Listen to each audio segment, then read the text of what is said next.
कहे से कि तोहरा हाँ बोलने से शायद तोहरा बाबूजी की जान लेती जाए,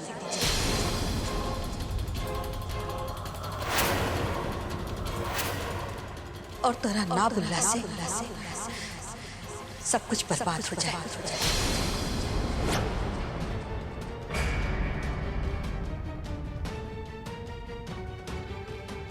बोला रितु,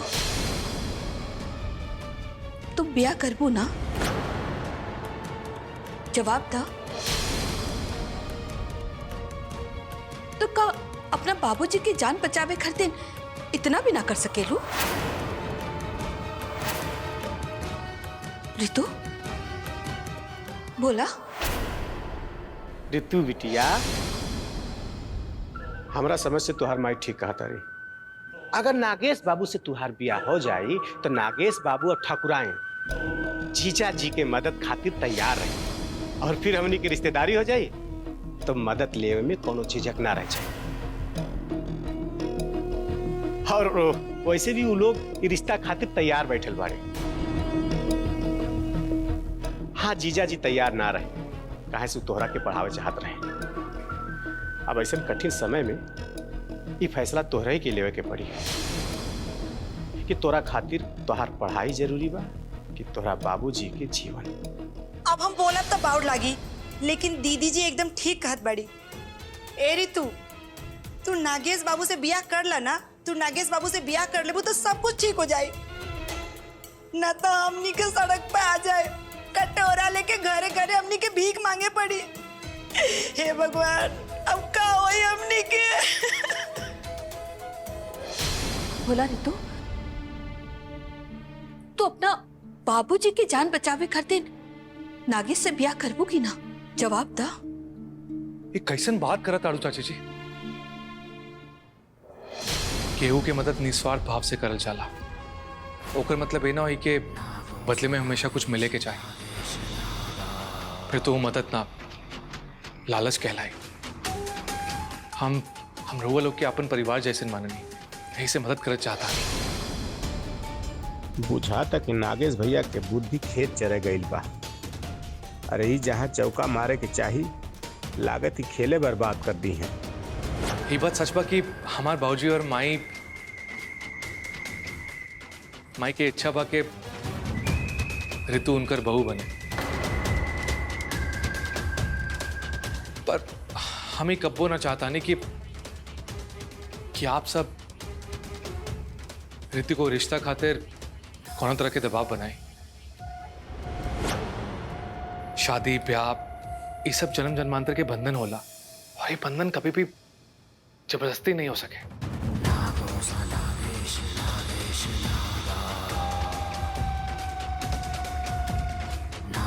हम रउआ लोग इमा ये बताए आयल बानी कि जॉन बैंक मैनेजर के चलते आप लोग के भौजी के ऐसे हाल भइल बा, ओकरा के जब तक हम पकड़ के जेल में ना भिजवाते हम चैन से ना बैठा।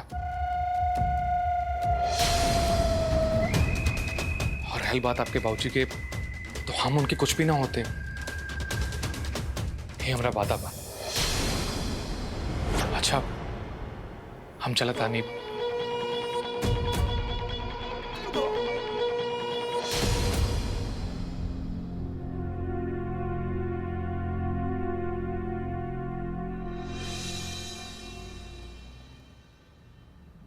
मिथिला जी, रउआ के मालूम बा ना कि सीमा के बाबूजी आईसीयू में भर्ती बाड़े, फिर रउआ हमरा के काहे बुलौली हैं?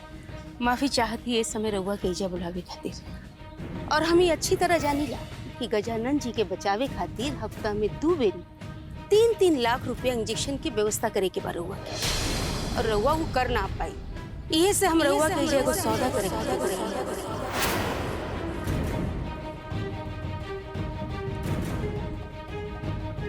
गजानन जी के इंजेक्शन के पैसा और पूरा अस्पताल के पैसा हम दे, बदले में रउआ होकर फायदा उठाई।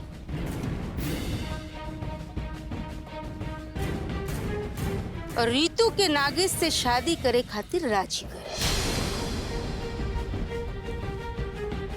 चाहे मजबूर करके चाहे कुछो करके, पर कौनो कीमत पे रीतु से हाँ करवाई नागेश से शादी खातिर।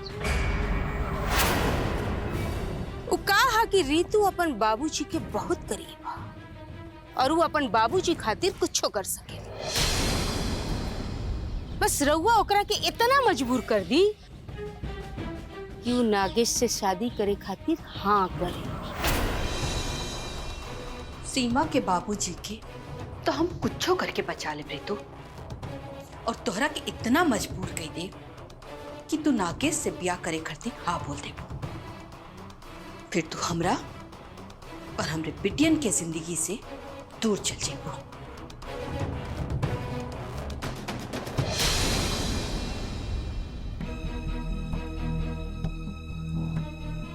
है ना? कब हो गए? ठीक तो बा। गंगा, हम निकल के समय बहुत कम बटे भाई। कैसा हूँ क्यों मैनेजर के ढूंढे के पड़ी भाई।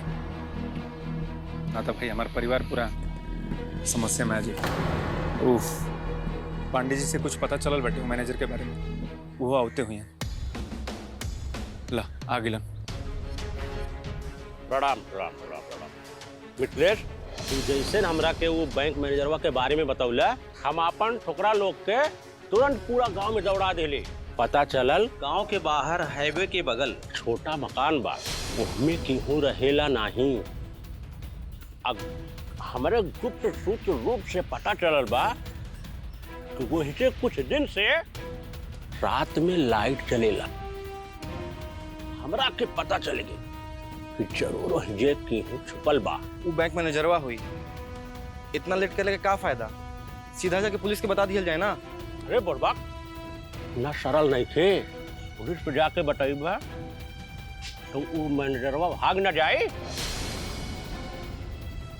हाँ? गंगा, पांडे जी हमारे भैया तो ठीक कहते नहीं। हमने के पुलिस के बतावेंगे ना चाहिए, हमने के खुद ब खुद चल के देखल जा कि सच्चाई बा का और वो घर में के बा। ठीक है पांडे जी, आपके बहुत बहुत धन्यवाद। अरे धन्यवाद का क्या बात बा, हम तो तोहरे साथ में बाटे ना। अच्छा तो चलल जाई। प्रणाम। प्रणाम। हमनियों के चले के चल चलो।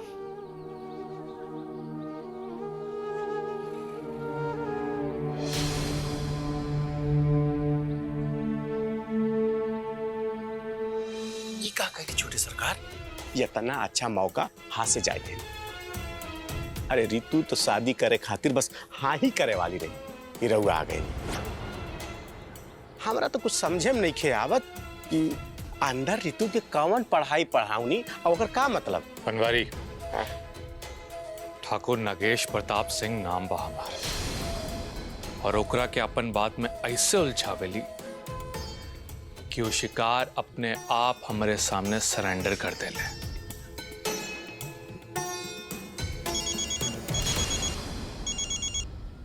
बोला नागेश भैया, अरे वो मिथिलेशवा बैंक मैनेजर का ढूंढा था। इससे पहले कि वो कुछ करी, ओकरा के जाके रोकी। तो ओकरा पे नजर रखा, हम थोड़ा देर में मिला नहीं। तू यहाँ खड़ा काहे बड़ा बनवारी? चुपचाप अंदर जाओ और अपने जीजा जी पे ध्यान दा। जाता नहीं छोटे सरकार, क्या बस जाता नहीं, जीजा जी के सेवा करब, उनके ध्यान रखब। बड़ा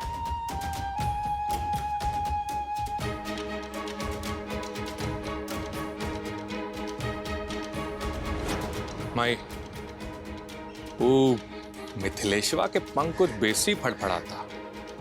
वो बैंक मैनेजर के रोके निकलल बा, ओकरा के हीरोगिरी निकाले के पड़ी। ऐसा छोट मोट बात से परेशान ना होल जाला बेटा। जब बड़का खेल खेलल जाला तो ऐसा छोटा मोटा कीड़ा मकोड़ा पे समय ना बर्बाद कइल जाला। और अब समय आ गइल बा हुक्म के इक्का फेंके की। समझ गई नहीं माई, सब समझ गई नहीं कि आगे का करे के बा। वो सब तो हम पे छोड़ दा, आगे के हम देख ले।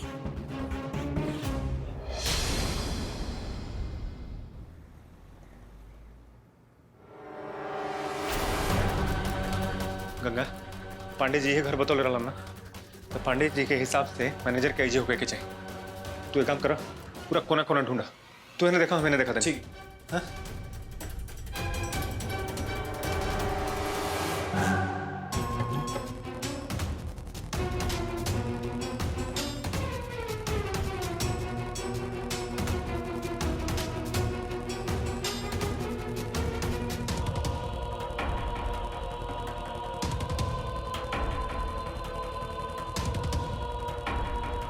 रही नागेश भैया और माई मिथिला जी का फोन काहे नहीं लागत। इन लोग के कैसन चक्कर में फंस गई नहीं हम। अब अगर हम यहाँ से बाहर जाए तो पुलिस हमरा के पकड़ ली। पता नहीं मिथिला जी का करा ताड़ी। कहले रहली कि हमरा के यहाँ से निकाल लिए, पर उनका तो कौनो आता पता नहीं खे। फिर दादा ओ दादा, अब कहा करी कुछ समझ में नहीं खे आवत।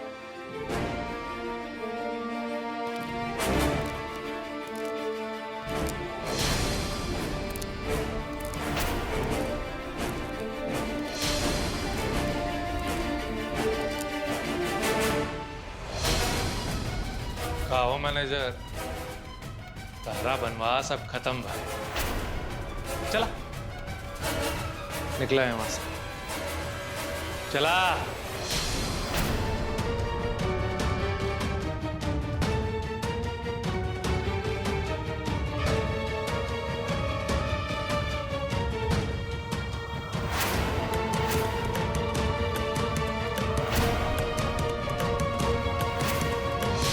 पूरा घर छान लूंगा, लेकिन क्यों ना मिला मंगा भाई हमने कहीं जावे में तनी मैंने लेट हो गई। हमारा भी हते हाय देखा खाना और पिए के पानी।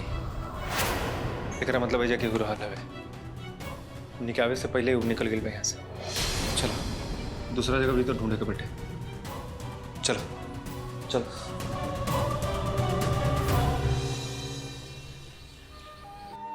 बाबूजी, कुछ समझ में नहीं खे आवत कि हम का करी।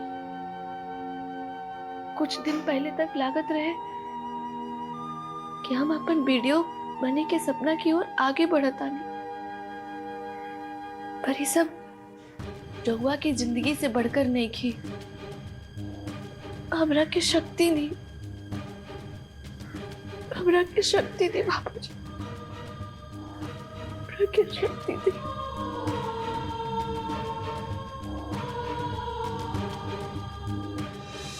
बुआ जी ये ठीक बाकी फूफा जी के इलाज खातिर हमने का बहुत पैसा चाहिए, लेकिन इस सब खातिर रितु पर नागेश के साथ ब्याह के लगा दबाव डालल हमरा ठीक नहीं खेला। देखा पवन, हम रितु पे कोनो दबाव नहीं डाला तानी, बस ओकरा के एगो रास्ता दिखा रहल पानी ताकि तोहर फुफ्फा जी के जान बचा सके।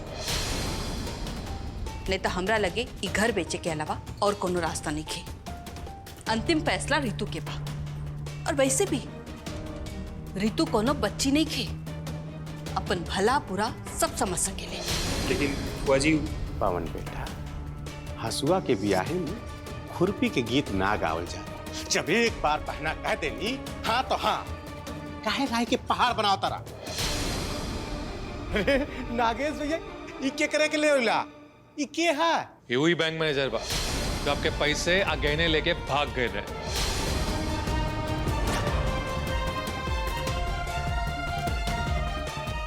बहुत मुश्किल से पकड़ल बा।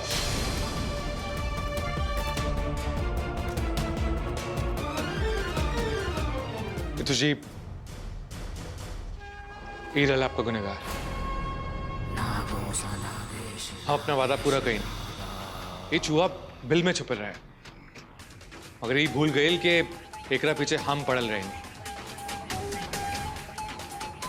अब आप ही तय करब कि एकरा की का सजा देवे के बाद। एकर अपराध के सजा कानून दी, एकरा के पुलिस के हवाले कर दी। एकदम सही कहलू है रितु भैया।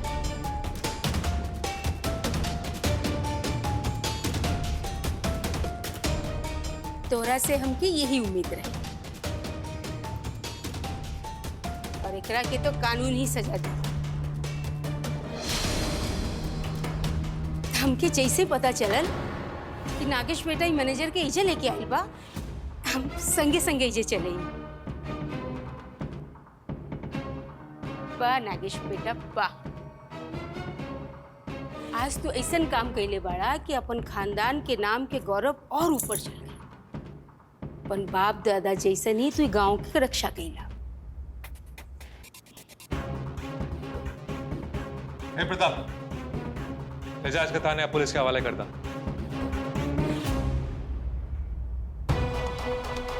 अब रहुआ परेशान मत हो जी रितु जी।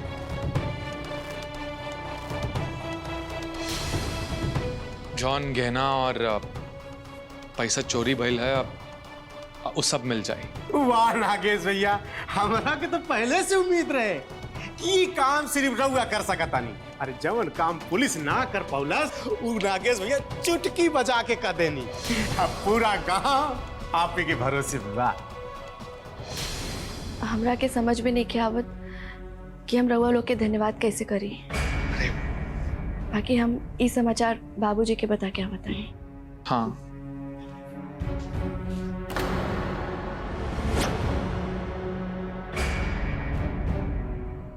तू जाइबा यहाँ से जेल, कुछ दिन जेल में रहला के बाद नागेश भैया तहार जमानत करा दी, तू सीधा चला था। बड़ा सही समय पर आयला मिथिलेश। वो बैंक मैनेजर पकड़ा गई, ठाकुर साहब के लायक का ओकरा के पकड़ कर जेल भिजवा देलस। अब तो चैताली के गहना जल्दी ही मिल जाई। हाँ बेटा, भगवान हमने के सुन लेलन। बस सारा गहना हाथ में आते नु सारा समस्या से छुटकारा मिल जाई हमने के। हे भोलेनाथ, बहुत बहुत धन्यवाद। हमके पूरा उम्मीद रहे तो हमारा विश्वास के ना तुरबो।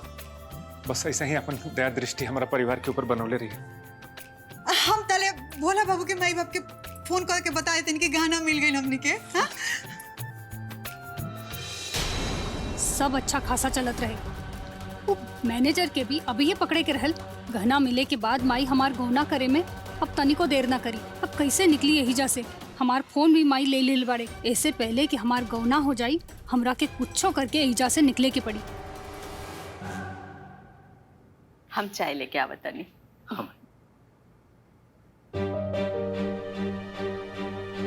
कौने सोच में पड़ गया मिथिलेश? का बात बा? चाचा, हमारा के वो चीज नहीं बुझा कि जोन बैंक के मैनेजर बैठे इकरा के गायब होखला में और आज पकड़ैला के पीछे कुछ ना कुछ साजिश लगा था चाचा हमरा के। साजिश? कौन है बात के साजिश? अरे अगर कोनो साजिश बढ़लो बा तो हमनी के का लेना देना? खाली इतना मनावा कि चैताली के गहना वापस मिल जाए बस। सही कहा तेरा चाचा, बिल्कुल सही कहा तेरा। गहना तो मिल गई।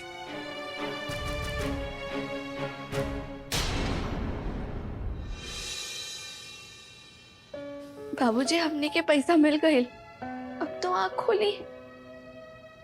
हमरा के पता बा रउआ हमरा के सुन सकेनी।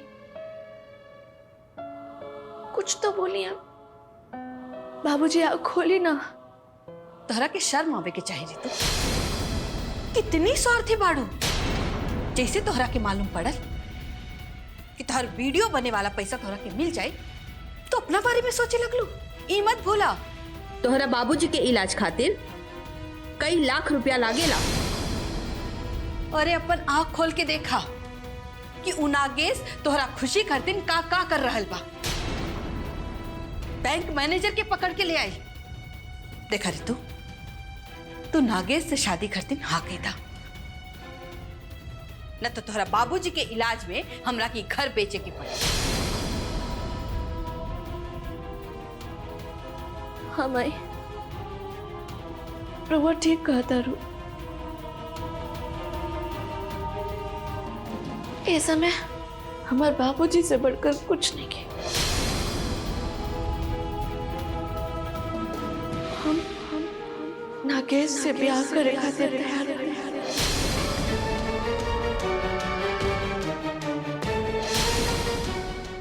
वाह बिटिया वाह।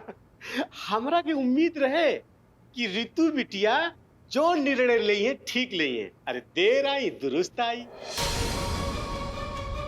हम अपने बाबूजी तो एक परिवार के खातिर नागेश से शादी करे खातिर तैयार बने।